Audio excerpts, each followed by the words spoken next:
করতেও তাকে শুনিনি।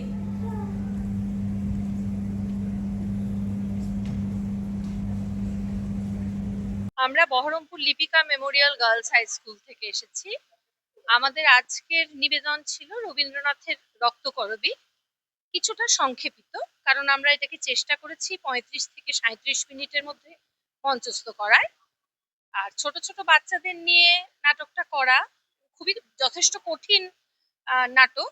সেই তুলনায় আমাদের মেয়েরা ভালোই করেছে। রক্তকরবী একটা সর্বকালীন প্রাসঙ্গিক একটা নাটক।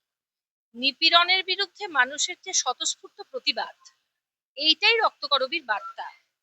সেইটা আমাদের মনে হয়েছে আধুনিক বিশ্বে খুবই প্রয়োজনীয় একটা বার্তা, এবং এইটাই আমরা বাচ্চাদেরকে শেখাতে চাই যে যেখানে অন্যায় হচ্ছে, যেখানে শোষণ হচ্ছে, নিপীড়ন হচ্ছে, সেইখানে যেন তারা প্রতিবাদ জানাতে পারে, তারা যেন ভয় না পায়, কারণ শেষ পর্যন্ত ভয় পেয়ে লাভ হয় না।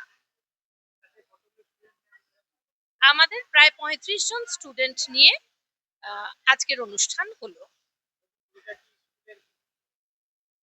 100% স্কুলের কৃতিত্ব, তবে আমাদের সঙ্গে সহযোগিতা করেন অনেক বছর ধরে বহরমপুর ঋত্বিকের বিশেষ করে মহুয়া চক্রবর্তী এবং মোহিত বন্ধু অধিকারী। তারা প্রতি বছরই আমাদের এই নাট্যচর্চায় একদম আমাদের সাথে থাকেন। অনেক বছর ধরেই তারা তাদের নিয়মিত নাট্যচর্চার মধ্যে যে স্কুলের বাচ্চাদেরকে নাটক শেখানো, সেই কাজটা তারা করে। তার সাথে আমরা থাকি এবং আমরা বাচ্চাদেরকে দিয়েই এটা করাই। আমার নাম নীলাঞ্জনা দেব, আমি লিপিকা মেমোরিয়ালের ইংরেজি শিক্ষিকা।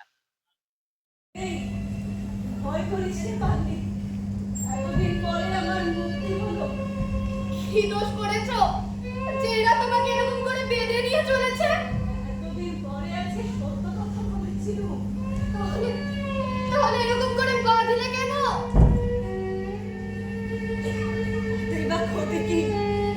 সত্যের মধ্যেই মুক্তি পেয়েছি। এ বন্ধন আর এই সত্য সাক্ষী হয়ে রইল। পাগল ভাই, ওরা তোমাকে এরকম করে রাস্তা দিয়ে কুকুরের মতো বেঁধে নিয়ে চলেছে। নিজেদের লজ্জা করছে না? ছি ছি, ওরা তো মানুষ। ভেতরে একটা মস্ত জানোয়ার আছে যে মানুষের অপমানে ওদের মাথা হেট হয় না। ভেতরকার জানোয়ারটার লেজ তুলতে থাকে। পাগল ভাই, হে কিসের চিহ্ন তোমার গায়ে? ওরা কি তোমাকে মেরেছে?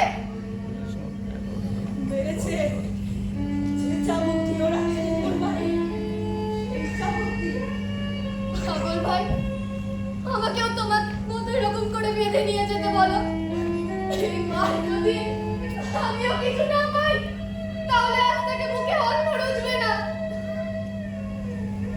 পিসু ভাই, আমি যদি চেষ্টা করি, নিশ্চয়ই তারা তোমার বদলে আমায় নিতে পারে। এই অনুমতি করো তুমি। না কিশোর না, একটা বড় বিপদের কাজ করবার আছে। রঞ্জন এসেছে এখানে, তাকে যে করে হোক বের করে আনতে হবে। তা সহজ নয়।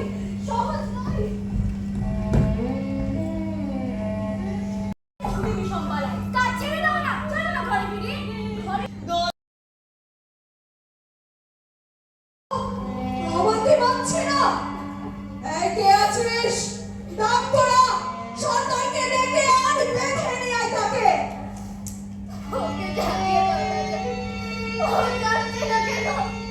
ওকে জানিয়ে দাও। সবাই বলে তুমি জানো, ওকে জানিয়ে দাও, ওকে জানিয়ে দাও।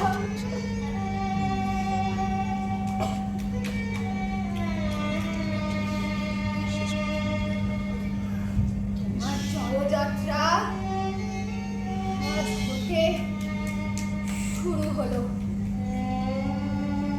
সেই যাত্রার বাহন আমি।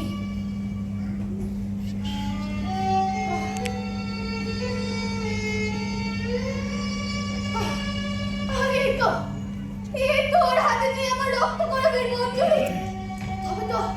তবে তো কিশোর ওকে দেখেছিল। রাজা কোথায় গেল? সেই বালক? কোন বালক? এই বালক রঞ্জনকে আমার এই ফুলের মঞ্জুরি এনে দিয়েছিল। সে যে অদ্ভুত ছেলে, সে স্পর্ধা করে আমাকে আক্রমণ করতে এসেছিল।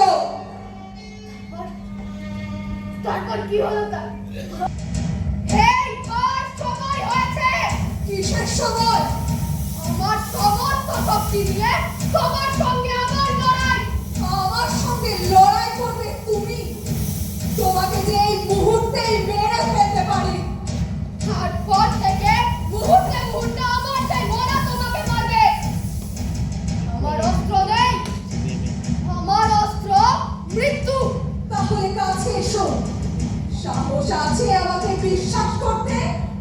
চলো আমার সঙ্গে, আমার বিরুদ্ধে লড়াই করতে, কিন্তু আমারই হাতে হাত রেখে। যাবো আমি,